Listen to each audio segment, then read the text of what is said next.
Olá, pessoas, eu sou Paula Ferreira e olha, por que você é tão linda, Mariana? Mariana Mota, do canal Púrpura, que linda, gente, muito linda. E é horrível, porque eu tô conversando, ela é feminista e eu já começo falando que ela é linda, quer dizer, estereotipando a mulher brasileira. Ai, muito obrigada, quero te agradecer pelo convite, né, pra participar do seu canal. Faz muito tempo que a gente tava tentando marcar essa conversa. Mas ela é muito famosa, tá aqui em Brasília, tá não sei na onde, a gente vai falar sobre isso. Não, era impressionante que assim, eu podia num dia, ela não podia. E quando ela podia, eu não podia. Ela falou, não, esse dia vai rolar. E rolou.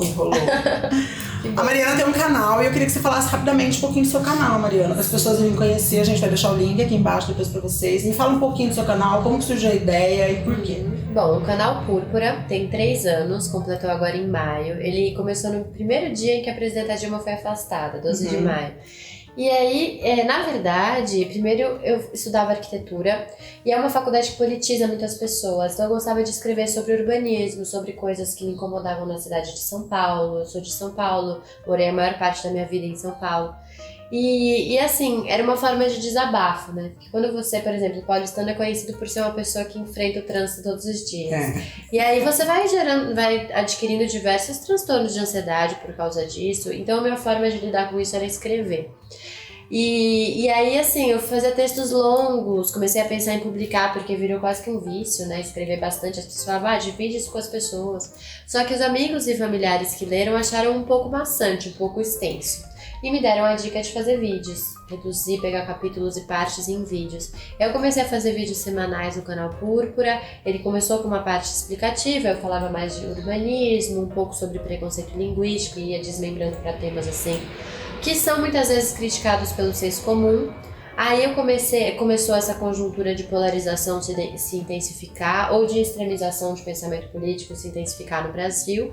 E aí ele foi se abrindo, o canal foi se abrindo para fazer cobertura jornalística de manifestações, entrevistar pessoas, trazer opiniões de outras pessoas aqui para dividir com os seguidores. E hoje ele segue assim, Mas ele é bem politizado. Bem politizado. É um canal de política e sociologia, eu defino assim. Mariana, vamos lá. Ó, vocês viram que eu comecei até meio, eu vou ser bem honesta, eu fui um pouco misógina na minha abertura ao dizer assim, ela é linda. Ela tem milhares de qualificações que a beleza que tá constatando aqui, né? Mas ela é inteligente, ela é uma pessoa empoderada, militante, tem um monte de coisa bem bacana. Mas, por quê? Gente, tem uma problemática aqui. Você é classe média, você é branca, e você, o estereótipo atual da história de beleza, você se encaixa no estereótipo de uma mulher muito bonita. Obrigada. Então você tem tudo isso fisicamente e exposto que faria você não querer lutar por causa alguma. No máximo pro feminismo, porque você é mulher, mas ainda assim nós sabemos que tem mulheres que também exportam machismo e misoginia, porque tá numa situação cômoda. E você faz parte dessas mulheres que estão numa situação cômoda. Por quê? Você resolveu? Inclusive, em que momento? Ah, legal. Gostei dessa pergunta, porque muitas vezes a pessoa pensa que é uma... Eu já escutei essa crítica em alguns grupos, que é uma militância gourmet, meio que pra ganhar popularidade. Nunca ouvi falar de militância gourmet ou militantismo, né? Vou fazer isso pra parecer descolada. Entendi. Pensa isso. Acho que é moda. Mesmo. Agora você tá assim, mas amanhã você pode ir pro shopping. Tipo, uma hora você vai cansar de ficar falando essas coisas apenas pra parecer legal ou apenas pra ser rebelde com a família, já que minha família, a maior parte é bolsonarista, infelizmente.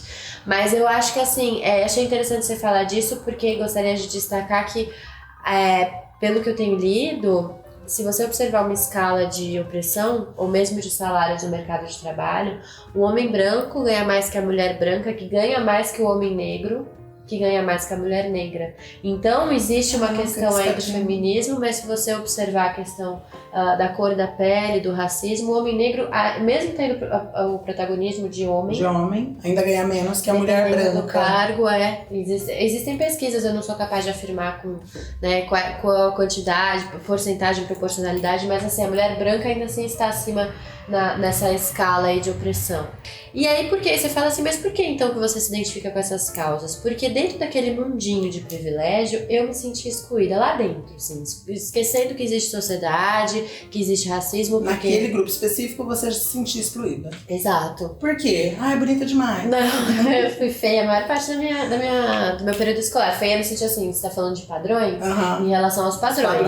E eu percebia isso pelos comentários e pelo bullying que eu sofria. Era sempre bullying por ser feia, nerd. Sempre isso. Então, pra mim, era o padrão ir pras festinhas e ninguém queria ficar comigo. E eu sempre ser afim de alguém que não era afim de mim.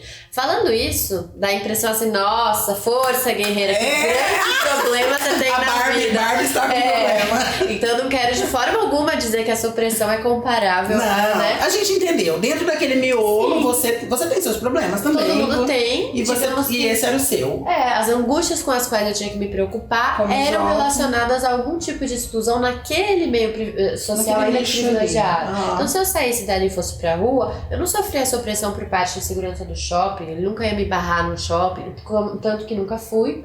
Quando fui parada em blitz com amigos negros, todos foram revistados, menos eu. Você. Isso era muito explícito, assim, nunca fui revistada por uma pessoa da polícia. Então, assim, o meu privilégio na sociedade era inquestionável, mas lá dentro daquele meio, eu me sentia oprimida durante muito tempo. Acho que a maior parte da minha vida escolar eu queria sumir daquela escola. Eu detestava aquele lugar com a maior força, assim. E assim, eu conto essa história de opressão porque aquilo ali me marcou emocionalmente. Eu nunca vou poder dizer que eu sou oprimida como uma pessoa, por exemplo, uma mulher negra periférica, LGBT, jamais. Mas dentro do que eu conhecia, aquilo ali me marcou a ponto de eu falar, a exclusão é uma experiência horrível, eu odeio estar aqui, eu passei 11 anos aqui, eu não quero passar por isso de novo. Fui, acho que uma das únicas alunas que fez questão de não ir em nenhum encontro pós-formados, né? Já tivemos, acho que agora vamos pro terceiro, vou fazer 15 anos de formados do colegial. E eu não quero estar ali, embora tenham pessoas legais, que hoje eu me identifique, enfim, né, que tem depois... riquinhos brancos legais. Tem pessoas que inclusive são super de esquerda, que acompanham o canal, que já elogiaram, que vieram falar, pô, me identifico. Então assim, isso se neutralizou um pouquinho. E essa história de que você acha que pode vir a ser uma modinha mesmo, amanhã ou depois você fala assim, quer saber... Lutem aí que eu vou... Você acha que pode acontecer com você? Olha, eu acho que é exatamente por não me identificar com as críticas que as pessoas falam sobre militantismo, militância gourmet, que eu... Adorei essa militância gourmet. Vou usar pra vida. Fui aprendendo, né? A Barbie comunista, né? Barbie comunista. É bonitinho, você gostar. Eu acho que exatamente por não me identificar, eu vou percebendo no meu comportamento que isso já faz parte do meu DNA. Porque eu já me incomodava com essas questões relacionadas, principalmente questão de classe e um pouco das pautas identitárias, quando isso não era algo que acessava uma parcela tão grande da população, quando isso ainda era considerado nichado, né? Então, sei lá, em 2010 eu fazia parte da organização de protestos pela comunidade LGBT, pela criminalização da homofobia, que só agora está voltando a se falar realmente como constatação, né, como consolidação. Antes era apenas um sonho. E aí as pessoas falavam, por que você vai nessas coisas? Que besteira. E eu sentia essa vontade. Aí eu mudava de ambiente, eu mudava de faculdade, eu mudava de curso ou de cidade. E eu continuava me interessando sempre pelas mesmas coisas. Sempre pelas mesmas pautas. Pelas mesmas pautas. Ou, por exemplo, onde você vai? Tô indo no Conselho Popular aqui do meu bairro. Mesmo que eu não fosse falar nada e não entendesse, porque as pessoas são muitas vezes muito acadêmicas, eu ficava boiando, mas eu queria ouvir, sabe? Então, eu acho que isso é uma questão relacionada a DNA. E aí, o que eu acho? Nesse momento que você se interessa por essas pautas, se dissolve um pouco a proporcionalidade, se o que eu sofria na escola era grave ou não era. Porque pra mim marcou tanto, e marcou numa época de formação de identidade, né, quando você é criança e adolescente. O primeiro dia que eu estive na escola eu já tive experiência de exclusão. Então, se marcou desde os meus 6 anos ou menos, sei lá, até a transição pra vida adulta, eu entendo que emocionalmente é como se a minha vida tivesse dado esse alerta. Foi tão ruim me sentir assim, que qualquer pessoa que se sentir assim por outros motivos na sociedade, que isso é muito mais grave, que leva à morte, à violência, eu não quero fazer parte disso, e se eu puder fazer parte do movimento contrário, eu vou fazer. Eu acho que foi emocional a questão, sabe? A sensação de pertencimento é muito importante. Talvez eu me sentisse um pouco, não digo acomodada, mas eu me sentisse menos Mariana se eu não estivesse ali naquele momento, vendo as pessoas lutarem. Muitas vezes eu não era protagonista. Aliás, eu não me sinto protagonista da maior parte das manifestações que eu vou. Se a manifestação for pela morte de uma mulher negra, LGBT, eu vou ficar de pé na calçada filmando. Porque eu não tenho que ficar na frente da faixa filmando, sabe? Eu não vou me sentir confortável tentando ser protagonista do movimento no sentido de... querer aparecer mais que determinada pessoa que realmente sofre aquela opressão. Eu acho que um canal já faz um serviço para a sociedade se ele transmitir para quem quer assistir. Se você der voz às pessoas também. Né? E se eu falar daquela parte da opressão da qual eu entendo, por exemplo, dentro do racismo, do que eu entendo? Eu entendo de privilégio branco, porque eu usufruo. Então eu vou falar sobre isso e encorajar as pessoas isso eu falo. Quando eu pensei em fazer esse bate-papo com você, a minha ideia sempre no início foi essa, Mariana, era mostrar isso, que mesmo a mulher privilegiada ou mesmo o homem privilegiado, eles têm esse momento de fala nessa situação, de falar sobre os privilégios dele, porque é uma coisa que a gente estava conversando anteriormente.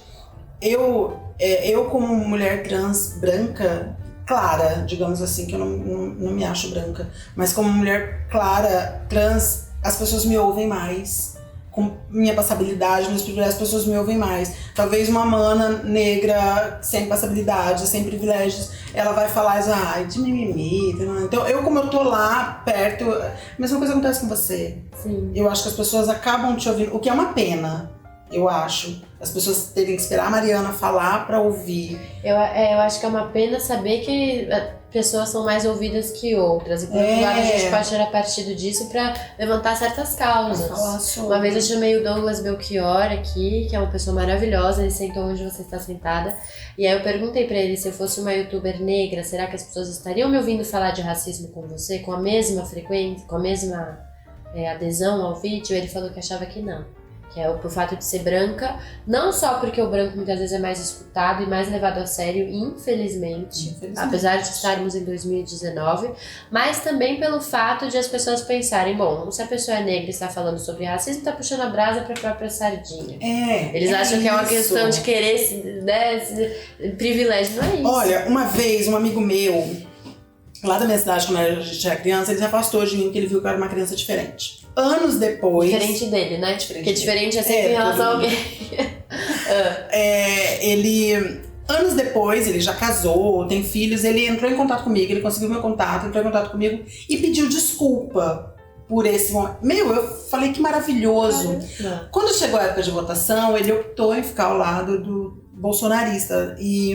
E aí teve um momento que ele falou por que eu não estava do lado dele. Aí eu falei assim, porque existe toda uma problemática, que é outra discussão, outro vídeo, mas enfim, toda uma problemática que me fazia não gostar do posicionamento do Bolsonaro ou de todo mundo que apoiava ele. Eu falei assim, nós mulheres transexuais travestis vivemos num país que mais mata pessoas como nós. Então os discursos de ódio dele não favorecem. Aí ele alegou assim, você está se vitimando. Porque eu, como homem evangélico, nós também sofremos, porque o religioso também sofre preconceito. Não, desculpa aí. Mas foi isso. Ele conseguiu força, me deixar guerreiro, força, a gente tá com você. Eu falei, e agora? Eu tenho várias opções, vamos sentar, vamos discutir? Mas eu falei, não, hoje, em específico, hoje eu estou com preguiça. E eu deixei, falei assim, tá bom, tá tudo igual. E agora me fala uma coisa, como existem LGBTs que exportam LGBTfobia, existem mulheres que também exportam misoginia e machismo. Eu sei o que faz o LGBT às vezes ser LGBTfóbico. O que faz a mulher ser machista e misógina? Eu acho bem legal a gente problematizar isso, porque as pessoas, como diz a minha amiga Claudete, a esquerda não é um combo de desconstrução. Às vezes você tem uma consciência de classe muito apurada e nem por isso tem tanta consciência sobre pautas identitárias, inclusão. Então, assim, a própria Manuela Dávila, quando eu a entrevistei, falou uma frase que eu adorei. Ela disse assim, o machismo é uma grande piscina. Todos estamos dentro dessa piscina. Há quem esteja molhando os pezinhos e há quem esteja se afogando, mas todos estamos. Todo mundo. Interessante. E dizer sou machista não é naturalizar o machismo e se orgulhar dele. É entender que sempre vai ter alguma coisa pra você desconstruir. Então eu costumo fazer essas perguntas pra quem eu entrevisto. Fala uma vez que você foi machista. Eu mesma, eu sempre dou o seguinte exemplo. Eu fui ser entrevistada numa empresa, cheguei lá, tinha 2 entrevistadores, um homem e uma mulher. Nenhum deles me falou a posição deles na empresa, mas o tempo inteiro, na minha cabeça, o cara era o chefe e a mulher era subordinada. Nossa. Eu não externei essa impressão, mas na hora de ir embora que eles se despediram, ela falou, eu sou a dona, a chefe do departamento e ele é meu funcionário. E eu pensei, gente, que machismo, ninguém me falou nada e eu achei naturalmente que ele só poderia ser o chefe. Fui machista. Só que se eu tivesse a consciência, da próxima vez que eu passar por uma situação dessa, talvez eu tenha a capacidade de reparar nisso. Mesma coisa com racismo, com LGBTfobia e outras opressões de identidade. Então, eu acho que assim, a mulher ela é machista também porque ela aprendeu isso a vida inteira. Ela escutou que ela não pode sentar de determinada forma. O pai pediu para ela lavar a louça dele e do irmão dela, que estava no quarto vendo TV. Ela aprendeu isso a vida inteira, que se ela não fizesse de determinada forma ela ia ficar sozinha e que não se casar era uma condenação. E como assim você não vai ter filho? Ela o tempo inteiro foi questionada por coisas que não deveria ter sido questionada. Então ela ser machista, por isso que me irrita quando mostra um líder, um chefe de estado, quando eu vou citar o nome aqui, tendo falado uma frase machista, porque é óbvio, ele é um macho, numa sociedade machista é óbvio que ele já falou coisas machistas. O problema é se ele se orgulhasse disso. Agora, ter sido machista é esperado, todo mundo. E eu gostaria, inclusive, de pontuar que quando a gente fala em explicar para a pessoa que ela está sendo opressora, isso não é uma responsabilidade do militante. Ou seja, a mulher não tem obrigação de explicar para o macho se ela não quiser que ele está sendo machista. O negro não tem obrigação de ficar explicando para o branco. E é como a gente fala, a opressão é problema do opressor. Eu fico muito agradecida quando uma pessoa que sofre algum tipo de opressão que eu não sofro se dispõe a me explicar quando eu pergunto. Tipo, que eu te contei que eu liguei pro meu amigo Bruno Ramos, que é o Bruno, ele se identifica em algumas redes sociais como Bruno Ramos Funk, do movimento funk. É maravilhoso, me dá muitas explicações. Depois você passa o link pra mim colocar aqui embaixo. Isso. Eu vou te passar pra te seguir no Instagram. Ele tem uma militância incrível e às vezes ele fazia alguns posts que eu concordava, mas eu não saberia como argumentar e ia ficar curiosa e me explica isso. E ele teve uma paciência de me explicar pra eu conseguir daqui pra frente debater com outras pessoas argumentando. Mas se ele não tivesse essa paciência ou esse tempo, eu entenderia. Porque ele tava fazendo um favor de me incluir nesse assunto. Você acha que vai entrar a preguiça dos dois lados? Eu tenho preguiça de te ensinar e quem tá... Eu também tenho preguiça de querer aprender e vai acabar que todo mundo vai se acomodar nas preguiças da...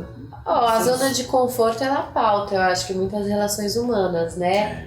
Até porque você tá entrando em um âmbito muito sensível.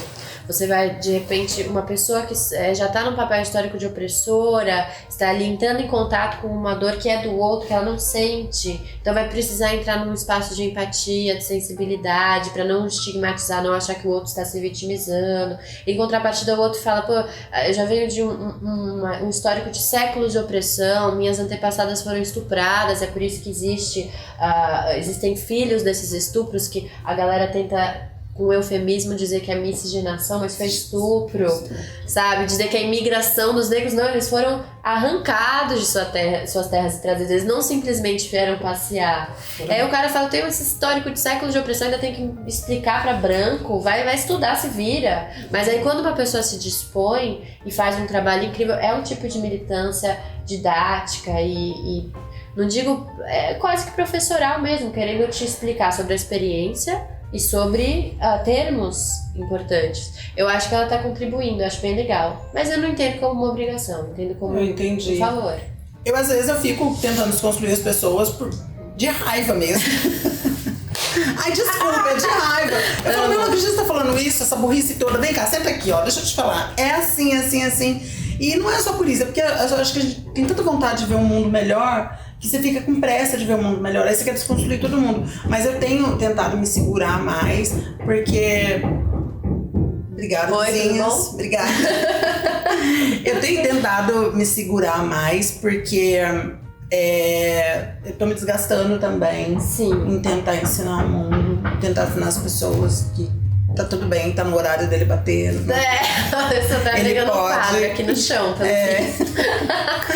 Mas eu acho que se te faz bem, também tem essa questão. Nem sempre militar e explicar pro outro é uma coisa que nos desgasta. Às vezes é uma forma de desabafo, então se te fizer bem... Eu acho que desgasta quando a pessoa não quer aprender o que ela fica rebatendo.